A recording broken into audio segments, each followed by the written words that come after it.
Good afternoon. Sir. Nandito ako ngayon kasi tumawag ang driver. Sigurado naman kilala niyo ako. Yes po, sir. Pag may nakikita akong mali, pakialamero ako. Nasaan ang inyong chief? Si Chief po sa ngayon po ay may meeting po ko sa lahat ng hepe sa Batangas City. Sinong humuli? Ako, sir. May kasama ka? Yes po, kasama. Sino yung teacher? 1, 2, 3, 4. Yung iba, parents. Totoo ba yung report na galing kayo ng Bicol? Yes po, sir. Papunta kayo sa norte dahil may palarong pambansa. Yes po, sir. Tama yon. Opo. Ikaw ang driver. Opo, sir. Kanino ang sasakyan? Sa asawa ko po, sir. Sa asawa mo. Opo. Minabuti ko, harap-harap tayo. At para sa public interest, nakabidyo tayo. Para kung may mangyaring kapareho nito, magiging malinaw sa lahat. Huwag tayong magsisinungaling para maging maayos. Actually, sir, siyang nag-initiate voluntary dahil meron siyang dalawang relatives. Dito, Okay. sa Sino ang relatives niya dito? Diyan po. Saka ito pa. Sino pa? Tas ka ba? Yung si midwife, relatives ko pa po yan. Kamag-anak kayo? May sinasabi na may anak ka na nauna na dahil lalaro. Opo, sir. Nauna na. Nandun na. Nandun na po. Ilan? Isa lang. At ito, may kamag-anak ka. Nakisabay. Lahat kami parents ng players doon. Yon, parents kayo. Mm-mm. Anong usapan nyo sa fuel? Sabi ko, sir, sa kanila, sila naman sabi, pagdating sa diesel, hati-hati na lang daw sila. Yon. Tama ba sabi niya? Opo, sir. Opo. Siyempre, galing kayo ng Bicol, papunta kayo ng Norte, 100%, nag-diesel na kayo. 2,000 po, sir, sa Kalawag. Ang tanong ko, nangyari ba yung usapan na hati-hati kayo doon? Yes. Yes po, sir. Okay. Nag-share ka, hindi? Hindi po, sir. Oh, wala kang share. Brother, Yes, sir. ano ang ibig sabihin ng kolorom? Sir, may iba't iba po kasi tayong klase ng color room. Pero yung pong tinigan Naka-record tayo, ha? Apo, yes, sir. Yung tinigan ko po sa kanila, sir, ay private motor vehicle operating as for hire. For hire. Yes, sir. Anong basehan mo? Ang basehan po namin, sir, ay dahil po sila po ay nagkaroon ng ambagan para po doon sa Pangkurodo. For hire yun. Yun po. Malinaw, ha? Hindi nahawakan niya yung pera, ha? Nagbayad sila, hati-hati. Ay, Sa'yo, for hire na yon. operating as for hire po. Sir, excuse me. Hindi po namin sa kanya binibigay yung panggas. Isa pong parent ang mahawak, siya ang magbabayad. Sige, sino? Para malinaw. Sir. Ikaw. Opo. Ang unang binayaran mo sa Calao, Quezon, 2,000. Oo. Ibig sabihin mo, doon sa version na yon, ang pagkakilala mo, pagkala mo, for hire na yon.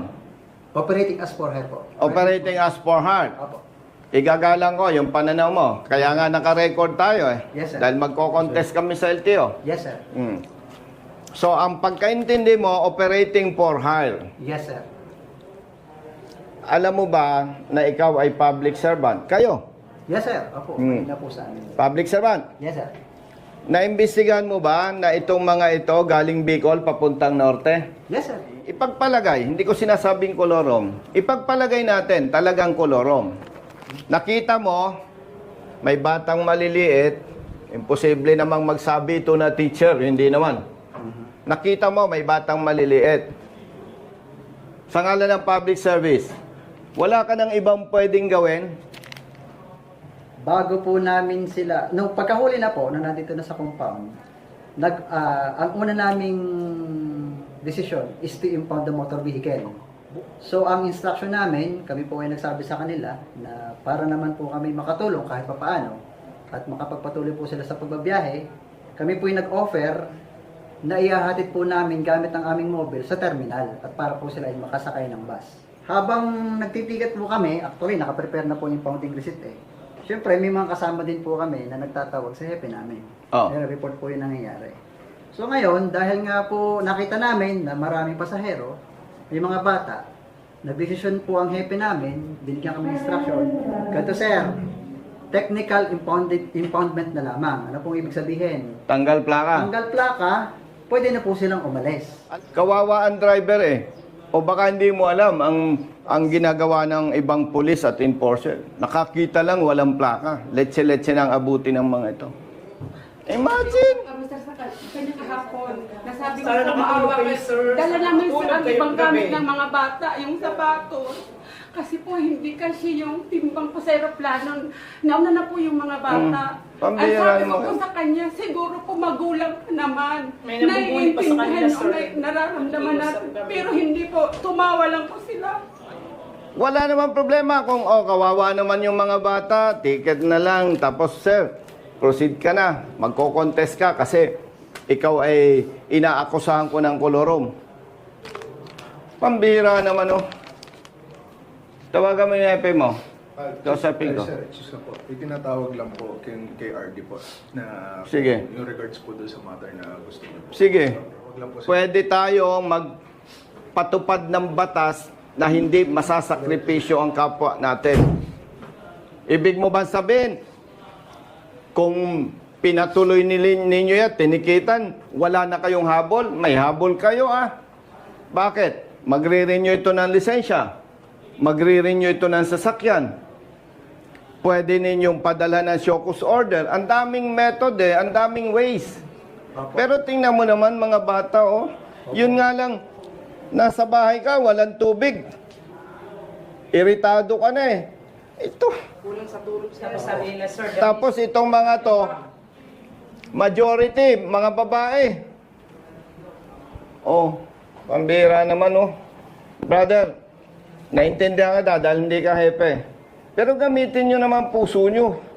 O, naniniwala kang siya ay sa ngalan ng pagpapatupad ng batas. Siya ay suspect pa lang na nangungulorom. So, pwede mo mapatunayan na sa kolorum o hindi. Ano po? Yon, ibig sabihin, from that words, hindi ka pa siguradong kolorom nga. Opo, pero- Yon, yun ang sinasabi ko sa iyo, brother. Opo, opo, Malinaw yan. Opo. Hindi ka pa sigurado na kolorom nga. opo. Pero na-perwisyo na sila. Okay, i-shortcut natin. Nag-contest. Na-prove. Hindi kolorom. E di, na-perwisyo na sila. Yan ang sinasabi ko eh.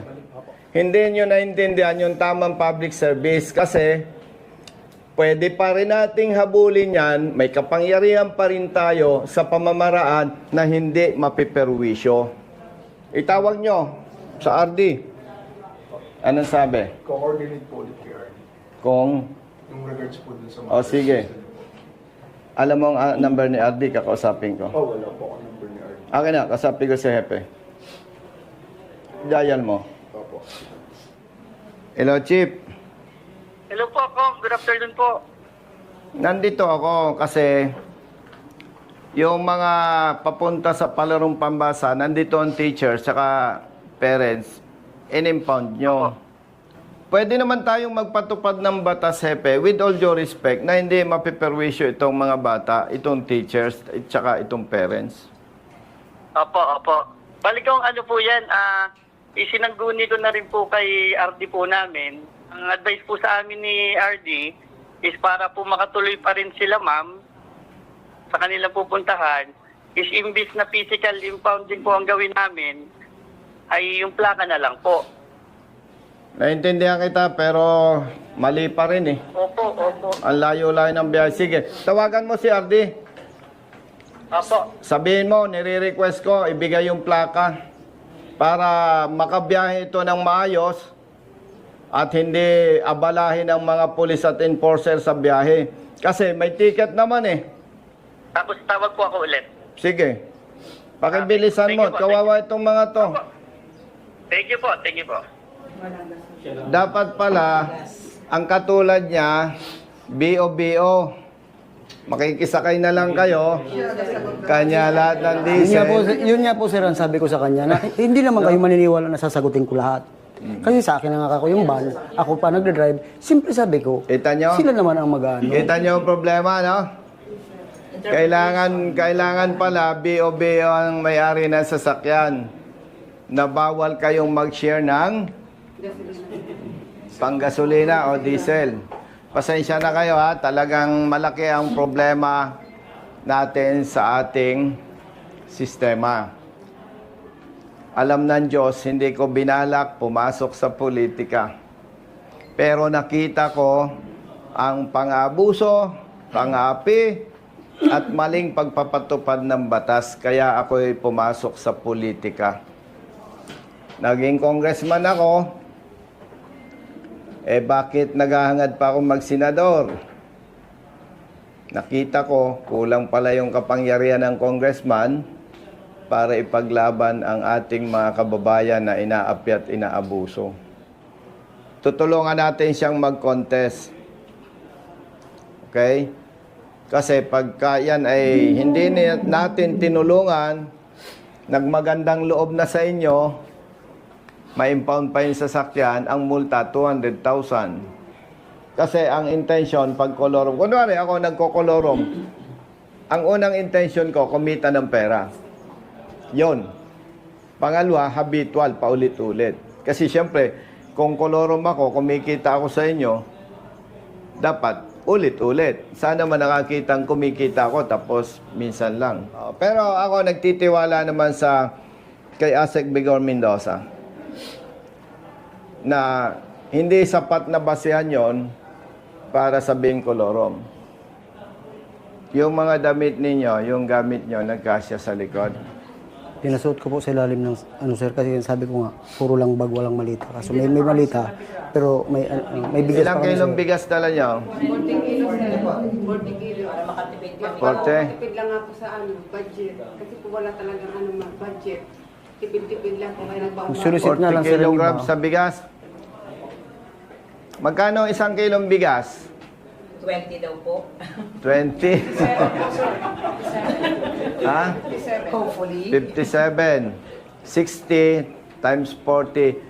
Brother Matt, kunin mo yung bigas. Babayaran natin. Bumili na lang kayo doon para mabawasan yung bigat. Thank you, sir. Mm-mm. Hindi ko, sir. Ha? Magkano, Bunso? 2,400. Pag yung 40 kilos, 60 pesos. 2,000? 400.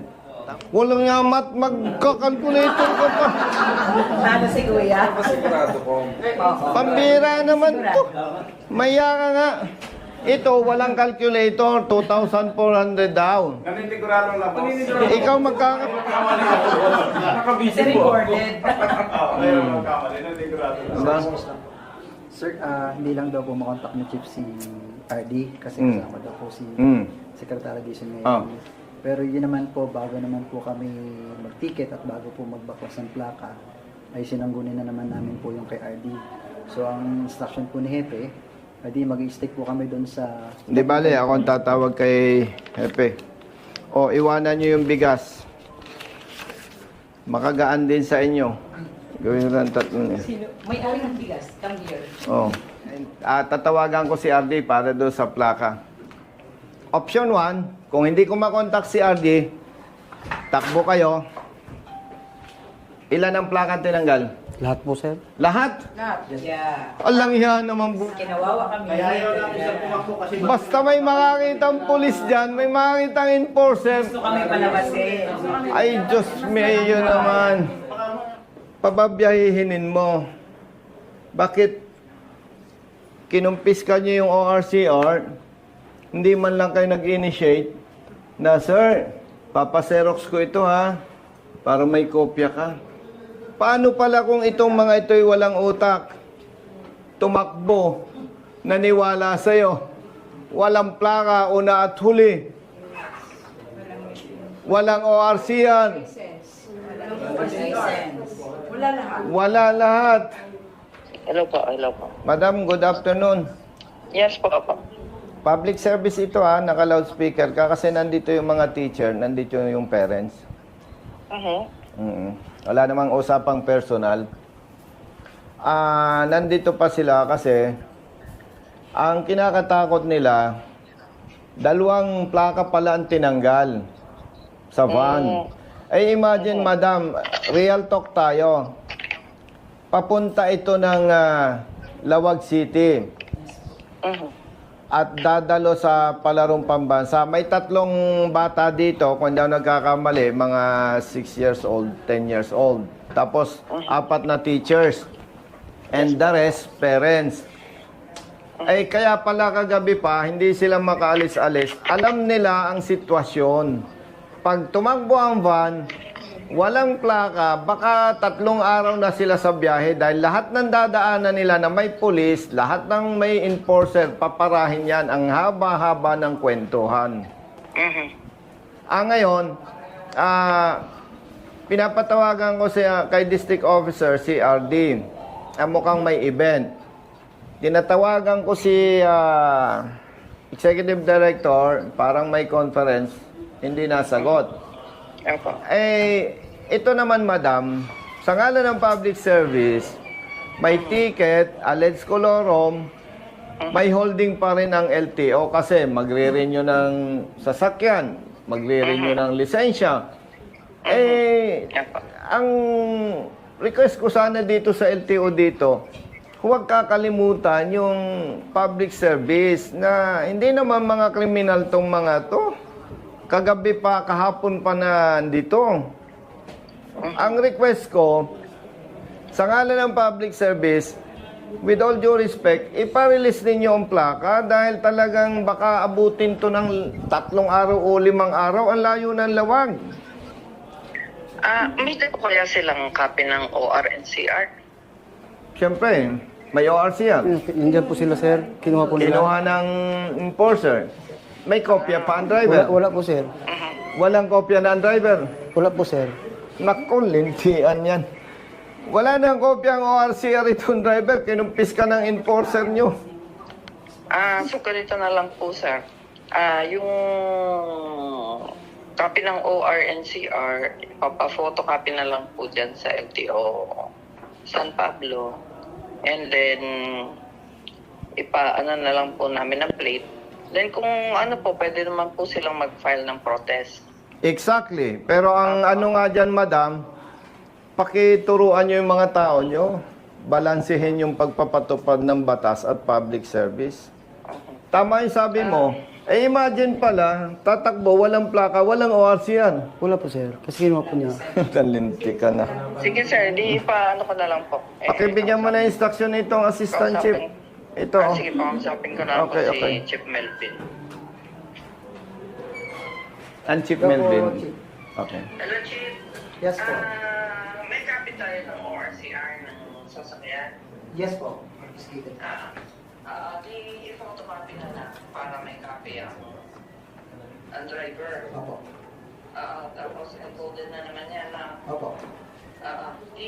ano niya, document niya na lang na nirelease na natin ang plaka for the sake ng papunta sila sa palarong pambansa yata yan. I-document niya na lang na nai-release natin sa kanila yung pwede mo namang papirmahin doon sa copy ng DOP. Ang magiging basis natin is yung may iiwan na copy sa atin ng ORNCR. Okay, Chief. Copy po. Okay, sige. Then pwede naman sila mag-file ng protest. Sige po. Okay, sige. Thank you. Madam, thank you. Okay po. Okay, thank you. Bye-bye. Sige. Ma'am, bantayan nyo, ha? Opo. Pag Thank you. Pag inaantok, ha? Opo. Pag antok, ha? Campaign nyo in Bicol in 2028. Alam Ang ko. brother ko po ang newly elected mayor in Huban. Ha? Sorsogon, yes. Ganon? Opo, Fulleros. Congrats. So I'll campaign Papasyal you. ako sa inyo. Hindi namin makakalimutan kong ang ginawa mo po Grabe sa amin. itong ano. Grabe. Napaiyak talaga ako.